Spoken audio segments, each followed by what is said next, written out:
In the vast corridors of European history, there stands a legacy so monumental that it not only shaped the destiny of a continent, but also laid the foundation for ideas of empire faith and governance that still echo in our modern world. I'm talking about the First Reich, the Holy Roman Empire, a political and spiritual experiment that began with the coronation of Charlemagne in the year 800 and through centuries of triumphs and struggles extended until the abdication of Francis II in 1806. For over 1,000 years, emperors, kings, popes, and nobles clashed and conspired under its shadow, weaving a story that is as complex as it is fascinating.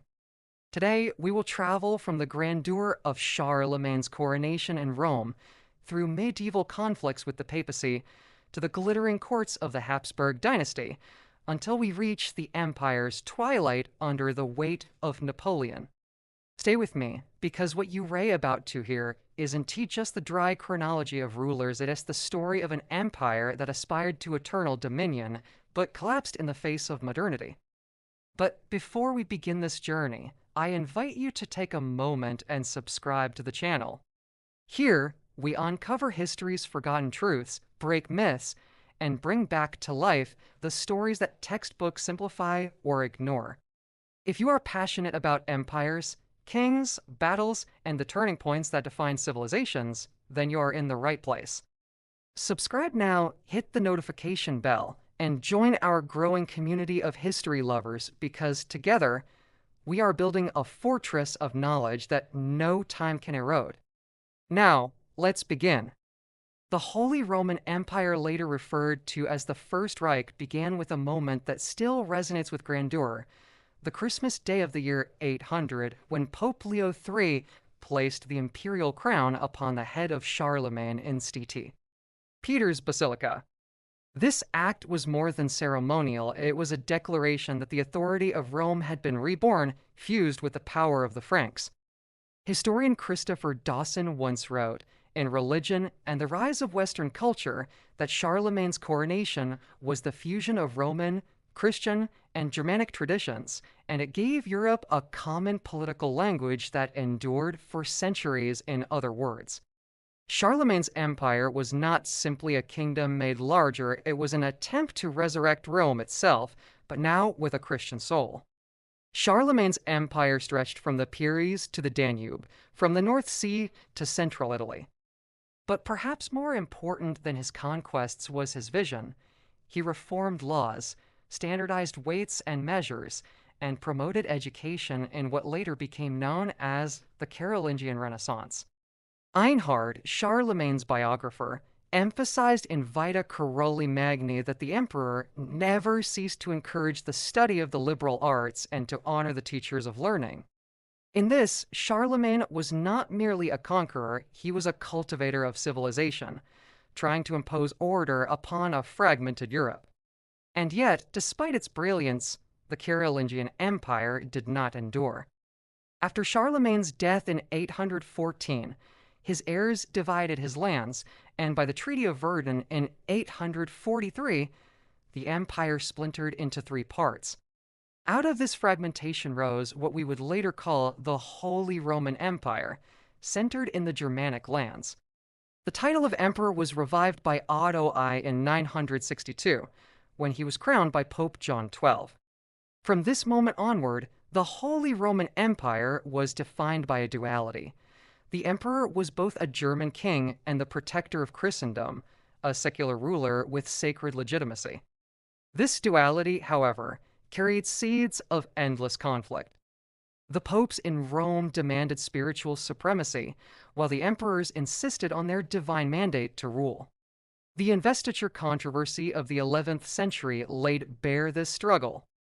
Pope Gregory VII excommunicated Emperor Henry IV, leading to the famous episode at Canossa in 1077, where Henry stood barefoot in the snow for 3 days begging for forgiveness. Historian Norman Cantor, in The Civilization of the Middle Ages, called this moment a symbol of the medieval struggle between church and state, which defined Europe for centuries. The empire was powerful, but never absolute.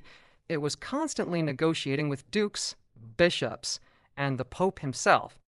Over the centuries, the empire evolved into a patchwork of territories, kingdoms, duchies, bishoprics, and free cities, all nominally under the emperor's authority, but in practice often independent.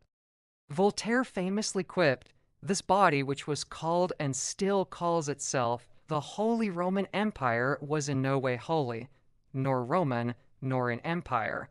But that remark, made in the 18th century, reflected the late empire's decline.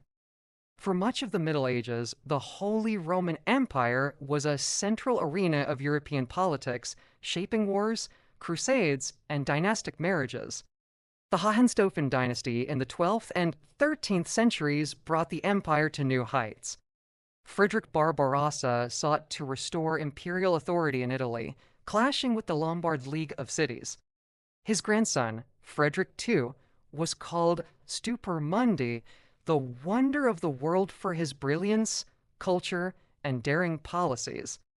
Historian David Abulafia, in Frederick II, a medieval emperor, described him as a ruler who embodied the contradictions of the empire, at once a German king, an Italian prince, and a Mediterranean monarch under Frederick II, the empire briefly shown as a cosmopolitan power, but also fractured further as princes and local rulers gained autonomy. By the late Middle Ages, the empire became less of a unified monarchy and more of a federation. The Golden Bull of 1356, issued by Emperor Charles IV, formalized the system of prince-electors, 7 powerful lords who chose the emperor. This made the imperial title both prestigious and precarious, as emperors had to constantly negotiate with electors, nobles, and cities for loyalty and resources. The empire's structure was unique, not a centralized state like France or England, but not a mere alliance either. It was a hybrid, which some modern historians call a polycentric order. The arrival of the Habsburgs to the imperial throne in the 15th century marked a new chapter. With Maximilian I and Charles V, the empire entered its most ambitious phase. Charles V, who ruled in the early 16th century, commanded not only the empire, but also Spain, the Netherlands, and vast overseas colonies. It was said that the sun never set on his dominions, yet Charles faced impossible challenges: the rise of the Ottoman Empire under Suleiman the Magnificent, the Protestant Reformation sparked by Martin Luther in 1517, and constant wars with France.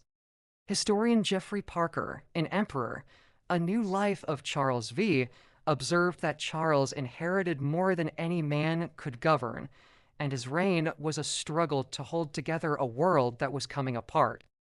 The Protestant Reformation fractured the religious unity that had long underpinned the Holy Roman Empire. Princes across Germany embraced Lutheranism or Calvinism, while others remained loyal to Rome. The Peace of Augsburg in 1555 established the principle of cuius regio, ius religio, the religion of the ruler would be the religion of his land. This compromise maintained a fragile peace but entrenched divisions. A century later, those divisions erupted in the 30 Years' War, 1618 to 1648, one of the most destructive conflicts in European history. Villages were burned, populations massacred, and the German lands devastated. The war ended with the Peace of Westphalia, which confirmed the sovereignty of individual states within the empire, further weakening imperial authority. From then on, the Holy Roman Empire existed more as a framework of legitimacy than as a functioning empire.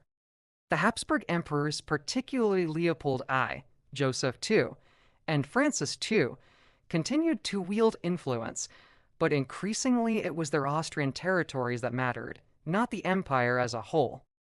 The Enlightenment, with its emphasis on reason and national identity, clashed with the medieval fabric of the empire.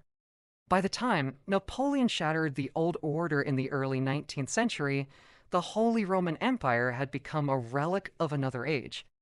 In 1806, under pressure from Napoleon's victories and the creation of the Confederation of the Rhine, Emperor Francis II renounced the imperial crown. In doing so, he ended a 1,000-year experiment. He would continue as Emperor of Austria, but the Holy Roman Empire, the First Reich, was no more.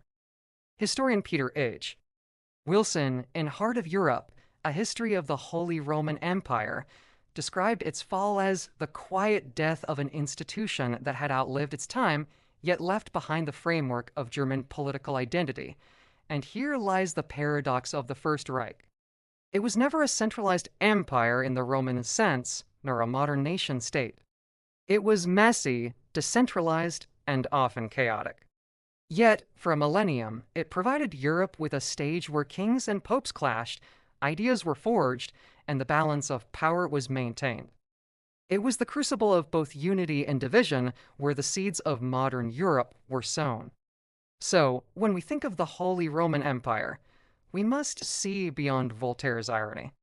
It was, in fact, holy in its vision of uniting Christendom. It was Roman in its aspiration to revive the imperial legacy.